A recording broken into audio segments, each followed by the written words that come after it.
Assalamu alaikum wa rahmatullahi wa barakatuhu.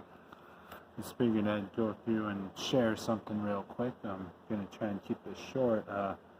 But as of late, I've decided that whenever I don't know how to explain it, but basically whenever I do prayers or, I've decided to utilize some of these experiences I have with other people in the community when they mock me or whatever, whenever I'm doing my salah, whenever I'm doing my prayer, or if I'm online and I get these people that think they're an instant scholar or something, so they try to slander me in my own faith.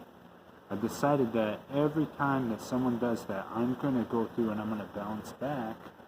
Not so much in a rebellious sense, but more like in the sense that I'm going to take this negative stuff that all these people do to me and turn it into some positive dawah that I can give to you all,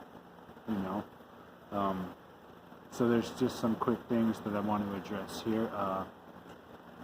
Most people know me. They know that I practice Islam. I can't help it. I couldn't help but discover this ideology that it's a religion of peace, regardless of the bloody rhetorics that you see on CNN or that you hear promoted in politics. I took that because almost everything that I do, in one regard, as Muslim, everything that I do is Bismillah ar-Rahman ar-Rahim, in the name of God, the most benevolent, the most merciful. From the time I get up to the time I go to bed, Sometimes people might see me whisper it under my breath. Whenever I enter a house, I say Bismillah. It's just something that I do. And whenever I pray 5 times a day, before you even get to the Surah Al-Fatiha, before you say Alhamdulillahi Rabbil Alameen, you say Bismillah ar-Rahman ar-Rahim, in the name of God, the most benevolent, the most merciful. No matter what prayer I'm doing, that's where it all starts. And so, that's one thing that I was going to share, and that's one thing that CNN doesn't really tell you, that's one thing that politics does not share. Another thing that I wanted to share, just, I'm going to touch on real quick. I don't just practice Islam, but I also like to study to find good in other religions as well. And when you go through the Bible, there's a verse in there that talks about an eye for an eye. Meaning that if somebody were to attack me, slander me, and everything because of my prayer, going by that verse would mean that I have the right to do the same to them. But when you look at the certain context of it, that does not necessarily mean that that I have to fight them back the same way that they fought me. No.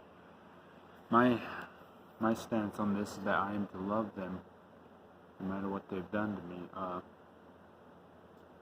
That's just also partially my own recovery that I got going on.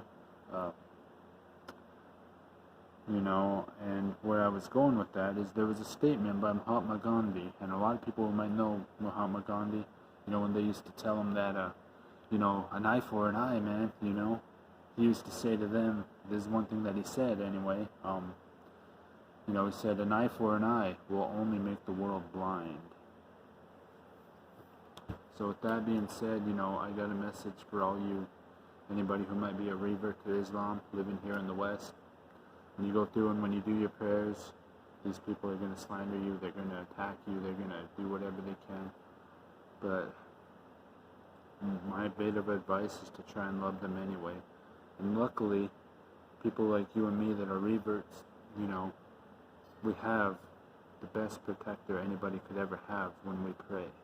Even if the people get to us, our protector will still provide. Because one thing that when you study more Islamic theology, you find out that everything that happens is a test, And that test can be a shahada for us believers, With that being said, may the best of luck be to you guys. Inshallah, we'll make it through all this. Alhamdulillah. Assalamu alaikum wa rahmatullahi wa barakatuh.